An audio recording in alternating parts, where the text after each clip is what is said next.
சிவசேனைய first சாய்ஸா நீங்க இருந்தீங்களோ, உங்களை கூட்டணிக்கு அவங்க அணுகினாங்களோ?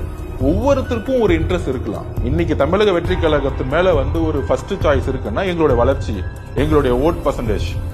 நீங்க சொல்றீங்களே உங்களுக்கு எவ்வளவு இருக்கும், அப்ப நீங்க சொல்ற மாதிரி ஒரு கட்சிக்கு தமிழக வெற்றி கழகம் தேவைப்படுதுன்னா உறுதியாச்சுன்னா மிகப்பெரிய வெற்றியாடுன்னு ஒரு கட்சி 50 வருஷமா இருந்த கட்சி நம்புறதுன்னா அதுல இருந்தே தமிழக வெற்றி கழகத்தோட வெற்றி என்னங்கிறது நீங்க புரிஞ்சுக்கணும். கூட்டணி எப்படி உருவாக்க முடியும் அப்படின்னா, நான் சொல்ற மாதிரி ஒன்னு கொள்கை, இன்னொன்னு மக்களுடைய போராட்டம் மூலியமா சேரும். இந்த நம்பர்ஸ் அரித்மெட்டிக்ஸ் படி இவர் 30%, இவர் 20%, 5%, 2011 கலைஞர் அவர்கள் முடிவு எடுத்து ஒரு மிகப்பெரிய தோல்வி சந்திச்ச மாதிரி தமிழக வெற்றி கழகம் தோல்வி சந்திக்கிறதுக்கு ரெடியா இல்லை.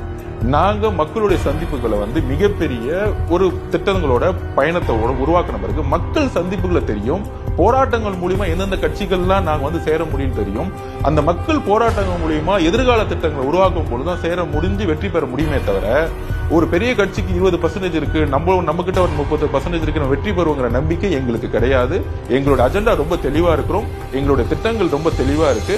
யாருக்கிட்டையும் கூட்டணி பேச்சுவார்த்தைகள் பண்ணப்படலை. எங்களுக்கு பண்ண வேண்டிய நோக்கமும் இப்போதைக்கு இல்லை. எங்களுக்கு